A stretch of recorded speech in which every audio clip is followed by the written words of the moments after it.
Hello बच्चों, स्वागत है आपका अपना यूट्यूब चैनल कॉम्पिटिटिव गाइडर में। कॉम्पिटिटिव गाइडर चैनल के माध्यम से हम लोग कक्षा 10 की अर्थव्यवस्था का सीरीज देख रहे हैं, जिसमें आज का यह वीडियो नंबर 2 है। आज से पहले इसका पार्ट 1 अपलोड किया जा चुका है।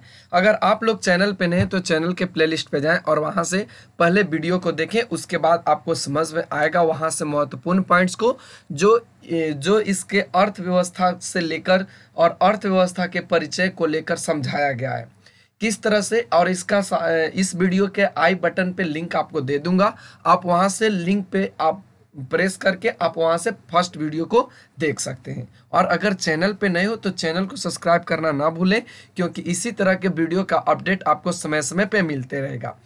आज का जो वीडियो हम लोग देखेंगे, आज का वीडियो में हम लोग देखेंगे अर्थव्यवस्था के विकास को लेकर।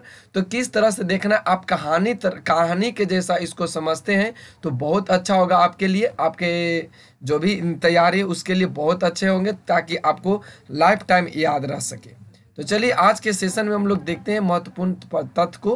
तो आइए शुरू करते हैं आज के वीडियो को। तो हम लोग समझेंगे अर्थव्यवस्था में कि अर्थव्यवस्था का विकास। अर्थव्यवस्था के विकास के लिए सबसे दो महत्वपूर्ण क्रिया हैं, जैसा कि हमने पिछले वीडियो में भी बात किया था।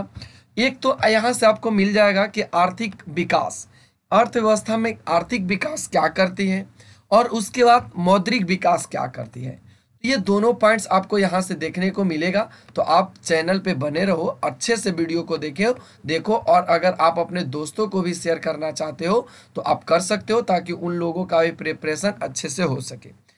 तो सबसे पहले जो यहाँ पे हम लोग कवर करेंगे कि ये तो आर्थिक विकास को लेकर कि आर्थिक विकास की परिभाषा क्या हो सकती है, ये कौन कौन तरीकों से इसको परिभाषित किया जा सकता है।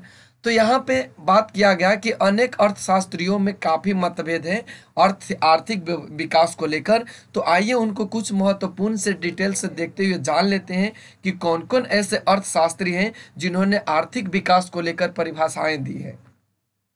तो यहाँ से आपको देखने को फर्स्ट पॉइंट्स में आपको मिल जाएगा प्रो रोस्टोव के अनुसार आपको बताया जाएगा कि आर्थिक विकास क्या है, किस तरीके से है, कौन कौन से इसमें नियम, कौन कौन से व्यवस्था इसमें लागू होते हैं। ये पहले प्रोफेसर हैं प्रो रोस्टोव के अनुसार। प्रो रोस्टोव कहने का मतलब प्रोफेसर रोस्टोव। अगला जो आपको बताया जाएगा वो मेयर बाल्डविन के अनुसार बताया जाएगा कि मेयर बाल्डविन कैसे थे, किस तरह से इन्होंने आर्थिक विकास को समझाया है। तो इनके बारे में भी आपको पता चलेगा।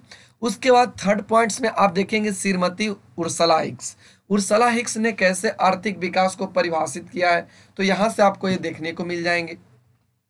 उसके बाद डॉक्टर ब्राइट सिंह ने भी आर्थिक विकास की परिभाषा दी है। तो इन सभी अर्थशास्त्रियों के द्वारा जो महत्वपूर्ण पॉइंट्स दिए गए हैं अर्थव्यवस्था को लेकर, तो यहाँ पे हम आपको समझाने वाले। आप लोग चैनल पे बने रहो, इसके बाद आप वीडियो में अच्छे से देख सकोगे कि किस तरीके से हम लोगों को पढ़ना है। अगला जो हम लोग देखेंगे आज के ही वीडियो में कि आर्थिक नियोजन क्या होता है, आर्थिक नियोजन किस तरीके से होते हैं, और इसी में आपको योजना आयोग आए जाएंगे। योजना आयोग कहने का मतलब योजना आयोग का जो प्रधान अध्यक्ष होता है, जैसा कि आप लोग जानते भी होंगे, न जानते तो यहाँ से आपको कवर किया जाएगा। योजना आयोग का जो अध्यक्ष होते हैं वे भारत के प्रधानमंत्री होते हैं। आज यही योजना आयोग का नाम कर दिया गया है प्यारे बच्चों, नीति आयोग। आज कर दिया गया है क्या, नीति आयोग कर दिया गया। तो अब ध्यान रखेंगे, अभी से पहले इसे योजना आयोग के नाम से जाना जाता था, आज यह नीति आयोग किया गया है। और उसके बाद कल का जो हम लोग वीडियो देखेंगे उसमें हम लोग समझेंगे मौद्रिक विकास को, किस तरह से मौद्रिक विकास हुआ। तो इसी तरह के वीडियो के अपडेट पाने के लिए चैनल को सब्सक्राइब अवश्य कर दो, ताकि इसी तरह के नोटिफिकेशन आपके पास पहुंच सके। तो चलिए आज के वीडियो में हम लोग समझते हैं। आज हम आपको ले चलते हैं चैप्टर पे, जो आपका बुक है उसके अनुसार। तो चलिए देखते हैं आगे चैप्टर पे। यहाँ से आप चैप्टर पे देख सकते हो। चैप्टर में यहाँ से आपको दिखाया गया है कि आर्थिक विकास तथा मौद्रिक विकास हमने पहले के वीडियो में चर्चा कर रखा था। ये जो आर्थिक विकास और मौद्रिक विकास है, ये दो स्थितियां हैं अर्थव्यवस्था के, जिनमें आज हम लोग बात करेंगे आर्थिक विकास को। तो आर्थिक विकास में जो हम सबसे पहले देखने वाले हैं प्रो रोस्टोव के अनुसार। तो प्रो रोस्टोव कहते हैं कि आर्थिक विकास एक ओर श्रम शक्ति में वृद्धि की दर तथा दूसरी ओर जनसंख्या में वृद्धि के बीच का संबंध है। यानी कहते हैं प्रोरोस्टेव कि जिस तरह से आर्थिक विकास एक श्रम शक्ति को बढ़ावा देता है, वृद्धि करता है, ठीक उसी प्रकार से एक तरफ तो वृद्धि करता ही है और दूसरे तरफ ये जनसंख्या में वृद्धि कर देता है, और यही दोनों के बीच में संबंध को हम लोग आर्थिक विकास के नाम से जानेंगे। ये कौन कहे? तो ये प्रोरोस्टेव के अनुसार ऐसा कहा गया। उसके बाद जो आगे हम लोग देखेंगे वे उन्होंने कुछ और भी बताया था, जैसे यहाँ पे पीले डब्बे में आप देख सकते हो समावेशी विकास। तो आपके लिए बहुत इंपॉर्टेंट है, इसको आप VVI कर लोगे और नोट भी कर लोगे कि क्या होता है समावेशी विकास। तो कहता है कि आर्थिक विकास की जिस पद्धति या प्रक्रिया से आर्थिक विकास की जिस पद्धति या प्रक्रिया से समाज के सभी वर्गों का जीवन स्तर ऊंचा होता जाए तथा समाज का कोई भी वर्ग विकास के लाभ से अछूता नहीं रहे, तो ऐसे ही विकास की क्रिया को समावेशी विकास कहते हैं। आप ये वाले पूरा पॉइंट्स को नोट कर लेंगे, और इसको हम अगर शॉर्ट में बताने की कोशिश करें तो आर्थिक विकास वह पद्धति है जिसमें सभी वर्ग के लोग, कोई भी ऐसा समाज में नहीं हो जो सबों का विकास कर सके, और वो कोई भी जो सरकारी योजना है उससे वह छूता न रह जाए, वह छूट न जाए। तो ऐसे जो क्रिया होंगे, ऐसे जो विकास होंगे, तो ऐसे विकास को कहा जाता है समावेशी विकास। अगर एग्जाम्पल के रूप में लेके चलें तो प्रधानमंत्री का जो अभी चल रहा है किसान योजना, PM किसान योजना, तो ये जो PM किसान योजना है यह क्या है? सबों का लाभ दे रहा है या नहीं?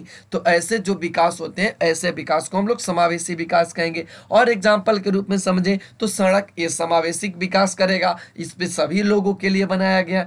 तो ये सभी यहाँ से आप देख सकते हैं। तो चलिए अगला जो हम लोग देखेंगे वो प्रोफेसर मेयर एवं बाल्डविन के अनुसार देखेंगे। आइए प्रोफेसर मेयर एवं बाल्डविन जी क्या कहते हैं। इन्होंने बताया कि आर्थिक विकास एक ऐसी प्रक्रिया है जिसके द्वारा दीर्घकाल में किसी अर्थव्यवस्था की वास्तविक आय में वृद्धि होती है। आप ये पूरे पॉइंट्स को नोट कर लेंगे। ये कहते हैं कि अर्थव्यवस्था एक ऐसी प्रक्रिया है जिसके द्वारा दीर्घकाल में अर्थव्यवस्था की जो वास्तविक आय, वास्तविक राष्ट्रीय आय में वृद्धि होती है, यानी समझ सकते हैं राष्ट्रीय वास्तविक वृद्धि राष्ट्रीय आय में, ये इन्होंने बताया। और वृद्धि की बात इन्होंने करी, तो अगर वृद्धि होता है तो ये इन्होंने कहते हैं कि ये अर्थ का आर्थिक विकास है। कौन कहते हैं? तो मेयर बाल्डविन। उम्मीद है समझ में आ रहा होगा। चलिए आगे के पॉइंट्स में बढ़िए। तो इन्होंने कुछ समझाने की कोशिश भी की है कि आर्थिक विकास का मुख्य उद्देश्य अर्थव्यवस्था के समस्त क्षेत्रों में उत्पादकता का स्तर ऊंचा प्राप्त करना होता है। आप ये वाले पॉइंट्स को सब पॉइंट करके नोट कर लेंगे। आप ये वाले पॉइंट्स को सब नोट करके नोट कर लेंगे। आर्थिक विकास को जान लेने के बाद आप यह भी जान लेंगे कि आर्थिक विकास, आर्थिक वृद्धि तथा आर्थिक प्रगति में क्या अंतर है।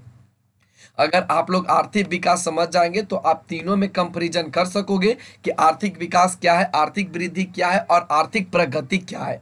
तो आइए हम लोग आगे बढ़ते। इकोनॉमिक डेवलपमेंट यानी आर्थिक विकास तथा आर्थिक वृद्धि में कोई अंतर नहीं माना जाता है। आप ध्यान रखेंगे समानतः ये दोनों में कोई अंतर नहीं होते हैं। दोनों शब्द एक दूसरे के स्थान पर प्रयोग किया जाता है, लेकिन इधर अर्थशास्त्रियों ने इन दोनों के बीच अंतर किया जाने लगा है। देखिए क्या इन्होंने किया है। श्रीमती उर्सुला हिक्स ये कहते हैं कि इनके अनुसार वृद्धि शब्द का प्रयोग आर्थिक दृष्टि से विकसित देशों के संबंध में किया जाता है। आप ध्यान रखेंगे जो वृद्धि शब्द है, ग्रोथ शब्द है, वह किनके लिए किया जाता है? तो विकसित देशों के संबंध में किया जाता है, जबकि वही विकास शब्द, डेवलपमेंट शब्द का प्रयोग विकासशील अर्थव्यवस्थाओं के संदर्भ में किया जाता है। आप इनके बारे में समझ सकते हैं। श्रीमती उर्सुला हिक्स ने कहा कि जो वृद्धि शब्द है, जो ग्रोथ शब्द है, यह विकसित देशों के संबंध में किया जा सकता है। जो देश विकसित कर रहे हैं, जैसे भारत एक विकसित देश है, तो यहाँ पे इसका जो करा जाएगा ये ग्रोथ शब्द का प्रयोग किया जाएगा। लेकिन अगर वही डेवलपमेंट शब्द का प्रयोग करें या विकास शब्द के प्रयोग की बात करें, तो ये जो विकास शब्द का प्रयोग होता है यह विकासशील अर्थव्यवस्थाओं के संदर्भ में किया जाता है। उसी प्रकार डॉक्टर ब्राइट सिंह लिखते हैं कि डॉक्टर ब्राइट सिंह ने लिखा है कि ग्रोथ शब्द का प्रयोग विकसित देशों के लिए किया जा सकता है। इन्होंने ग्रोथ शब्द का भी प्रयोग विकसित देशों के लिए ही किया। और आगे बढ़िए तो आगे इन्होंने कुछ पॉइंट्स में समझाया है। आइए, और उसके बाद मेडिसिन साहब भी कहते हैं। तो सबसे पहले आप पीले वाले डब्बे को ध्यान देंगे और यहाँ से कुछ पॉइंट्स को नोट करेंगे। जैसे यहाँ पे बोला गया कि सतत विकास क्या है, यानी सस्टेनेबल डेवलपमेंट क्या है। तो यहाँ से सतत विकास क्या कहेंगे, देखिए यहाँ से कि सतत विकास का जो शाब्दिक अर्थ होता है वह यह होता है कि ऐसा विकास, देख सकते हैं, ऐसा विकास जो जारी रह सके, टिकाऊ बना रह सके। सतत विकास में न केवल वर्तमान पीढ़ी बल्कि भावी पीढ़ी के विकास को भी ध्यान रखा जाता है, यही इसका शाब्दिक अर्थ होता है, ध्यान रखेंगे, इसको हम लोग कहेंगे। आगे अगर पॉइंट्स के अनुसार बढ़े तो सतत विकास वह प्रक्रिया है जिसके अंतर्गत प्राकृतिक संसाधनों, जैसे देख सकते हैं कोयला, पेट्रोलियम, गैस, वन, जल, सूर्य आदि का इसी तरह प्रयोग किया जाता इसी तरह प्रयोग होता रहा तो भावी पीढ़ी को इन प्राकृतिक संसाधनों से वंचित होना पड़ेगा। तो ये सतत विकास की प्रक्रिया बिल्कुल नहीं है। अगर आप ऐसा कर रहे हो जिस तरह से आज दोहन हो रहा है, अगर इस तरह से समस्या आया तो आगे के लिए बहुत आएगा। और उसके बाद सतत विकास के लेकर एक ब्रूंडलैंड ने कुछ बताया है, ब्रूंडलैंड आयोग। तो इन्होंने क्या कहा है कि ब्रूंडलैंड आयोग ने सतत विकास के बारे में बताया कि विकास की वह प्रक्रिया जिसमें वर्तमान की आवश्यकताएं बिना भावी पीढ़ी की क्षमता योग्यताओं से समझौता किए पूरी की जाती है, उसे हम लोग सतत विकास कहते हैं। तो ये वाले आप पूरे पॉइंट्स को नोट कर लेंगे जो यहाँ से हाईलाइट किए जा रहे हैं, आप ये पूरे पॉइंट्स को नोट कर ले ताकि आपके एग्जाम में आए तो आप इसका आंसर अच्छे से लिख सकें। अगला कहता है कि इसी तरह मेडिसन की बात करें तो उन्होंने एक अर्थशास्त्री के रूप में बताया कि धनी देशों में आय का बढ़ता हुआ स्तर आर्थिक वृद्धि का सूचक होता है, जबकि निर्धन देशों में आय का बढ़ता हुआ स्तर आर्थिक विकास का सूचक होता है। ये मेडिसन साहब बताएं कि अगर आपके यहाँ आय बढ़ रही है और अगर आप धनी देश हैं तो यहाँ पे इसको क्या कहा जाएगा, आर्थिक वृद्धि। और अगर आप निर्धन देश है, गरीब देश है और आपका आय बढ़ रहा है तो इस कंडीशन में आपको क्या कहा जाएगा, आर्थिक विकास कहा जाएगा। तो उम्मीद है समझ में आ गया होगा। तो आगे की ओर बढ़िए तो कहता है कि जहां तक आर्थिक प्रगति की बात है, जहां तक आर्थिक प्रगति इकोनॉमिक प्रोग्रेस की बात करें तो यह एक व्यापक शब्द है और इसका प्रयोग किसी आर्थिक इकाई के लिए नहीं किया जा सकता है। इसमें आर्थिक वृद्धि तथा आर्थिक विकास दोनों ही शामिल रहते हैं। प्राय आर्थिक प्रगति के स्थान पर आर्थिक वृद्धि या आर्थिक विकास शब्दों का प्रयोग होता है। आर्थिक वृद्धि और आर्थिक विकास एक दूसरे के अर्थ में भी प्रयुक्त होते हैं। सच पूछा जाए तो विकास शब्द में वृद्धि शब्द का अर्थ भी निहित है। अतः आर्थिक विकास, आर्थिक वृद्धि तथा आर्थिक प्रगति में कोई खास अंतर नहीं है, इन तीनों में एक ही है, जैसा कि हमने आपको समझाया और ऊपर भी समझाया। और ऐसा लेविस, देख सकते हैं यहाँ प्रोफेसर लेविस की यही राय है। अब हम लोग समझेंगे कि आर्थिक नियोजन, इकोनॉमिक प्लानिंग क्या है। तो आर्थिक नियोजन का अर्थ एक ऐसा समयबद्ध कार्यक्रम के अंतर्गत पूर्व निर्धारित सामाजिक एवं आर्थिक उद्देश्यों की प्राप्ति के लिए अर्थव्यवस्था में उपलब्ध संसाधनों का नियोजित समन्वय एवं उपयोग करना है। आप ये वाले पूरे पॉइंट्स को यहाँ से यहाँ तक जो भी पॉइंट्स हैं आप इसको अच्छे से नोट कर लेंगे और 2-3 बार वीडियो देखेंगे तो समझ में आएगा। देखिए कहा है कि आर्थिक नियोजन क्या है। तो आर्थिक नियोजन एक ऐसा अर्थ है या एक ऐसा समयबद्ध कार्यक्रम है जिसके अंतर्गत जो पहले से निर्धारित सामाजिक और आर्थिक उद्देश्य है उसको प्राप्ति करने के लिए अर्थव्यवस्था में जो उपलब्ध संसाधन है उसको बचाना, समन्वय करना एवं अच्छे तरीके से उपयोग करना, यह आर्थिक नियोजन कहलाता है। और भारत में एक योजना आयोग भी है, जैसा कि आप जानते हैं, जो आने वाले 5 वर्षों के लिए आर्थिक विकास की योजना बनाता है।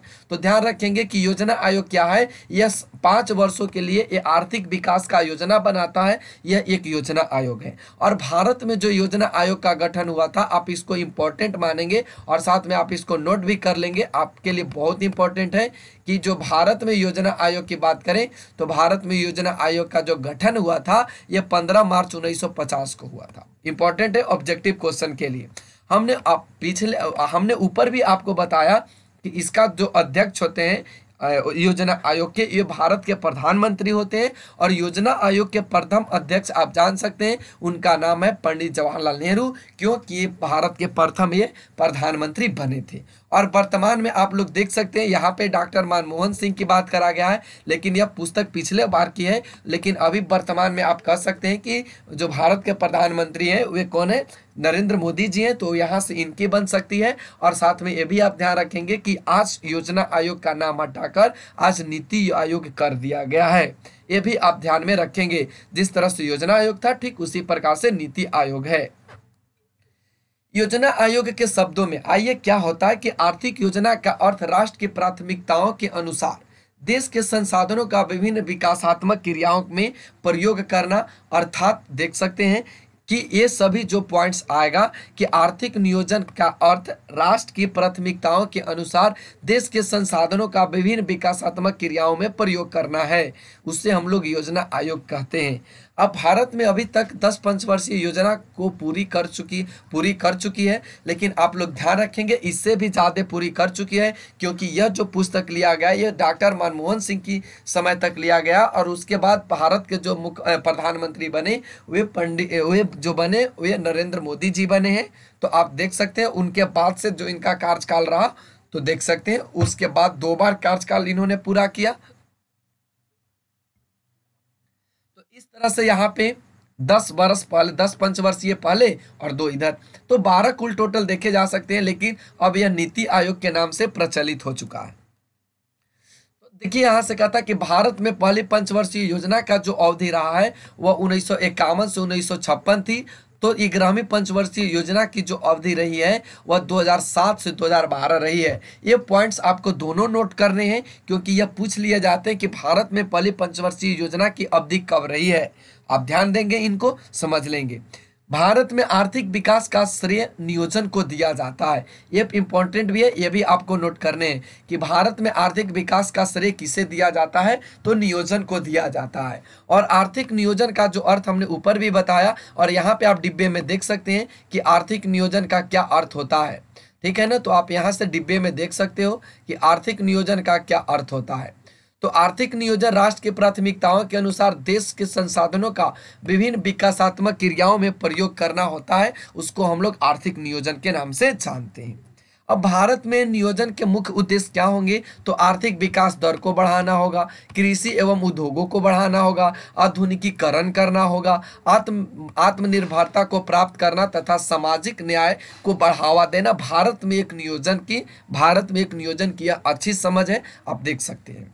अब यहाँ पे कुछ पॉइंट्स दिया गया है, जैसा कि हमने ऊपर आपको बता रखा है कि भारत में योजना आयोग का जो गठन हुआ था वह 15 मार्च 1950 को हुआ था, और इसका जो प्रदेश अध्यक्ष होता है भारत के प्रधानमंत्री होते हैं, और इसका जो काम काज के लिए एक उपाध्यक्ष भी रखा जाता है, और जिसकी सहायता के लिए 8 सदस्य भी होते हैं। ध्यान रखेंगे योजना आयोग में कितने सदस्यों की संख्या होती है, तो 8 होती है। आप यहाँ से देख सकते हो भारत में नियोजना किस तरह से यह नियोजन हुआ, पहले पंचवर्षीय, द्वितीय पंचवर्षीय, तृतीय, उसके बाद यहाँ से प्रथम दिया गया, दूसरी 7वीं दिया गया, 10वीं दिया गया, 11वीं दिया गया। तो ये सभी आप वीडियो पॉज करके नोट कर लेना, अगर आपके पास बुक है तो वहां से भी इसको देख लेना है। तो आइए हम अब लोग बात करते हैं राष्ट्रीय विकास परिषद की, जिसे नेशनल डेवलपमेंट काउंसिल कहा जाता है। तो आइए, भारत में राष्ट्रीय विकास परिषद का जो गठन हुआ है वह 6 अगस्त 1952 को किया गया था। इसका गठन आर्थिक नियोजन हेतु राज्य सरकारों तथा योजना आयोग के बीच तालमेल तथा सहयोग का वातावरण बनाने के लिए किया गया था। राष्ट्रीय विकास परिषद में सभी राज्य के मुख्यमंत्रियों इसका पदेन सदस्य होते हैं। प्रत्येक पंचवर्षीय योजना बनाने का कार्य योजना आयोग का है, और अंत में यह राष्ट्रीय विकास परिषद द्वारा अनुमोदित किया जाता है। तो आप लोगों को समझ में आया होगा कि राष्ट्रीय विकास परिषद क्या है। तो उम्मीद है आज हम लोग जो चैप्टर का नाम दिए थे यहाँ से, कि हम लोगों ने जो चैप्टर का आज नाम दिया था कि जो आज का चैप्टर है वह आर्थिक विकास से संबंधित है। जैसा कि ऊपर हमने स्लाइड्स की बात करें तो यहाँ पे बताया गया था, देख सकते हैं कि अर्थव्यवस्था का आज विकास से। तो उम्मीद है आज का सीरीज आपको समझ में आ गया होगा। तो चैनल पे इसी तरह के वीडियो का अपडेट पाने के लिए चैनल को सब्सक्राइब करना बिल्कुल ना भूलें, दोस्तों के पास भेजें, और किसी तरह की कोई प्रॉब्लम है तो आप कमेंट सेक्शन में कमेंट अवश्य करें। तो आज के लिए बस इतना ही, फिर अगले दिन अगले वीडियो में मिलते हैं। Thanks for watching, take care, bye bye.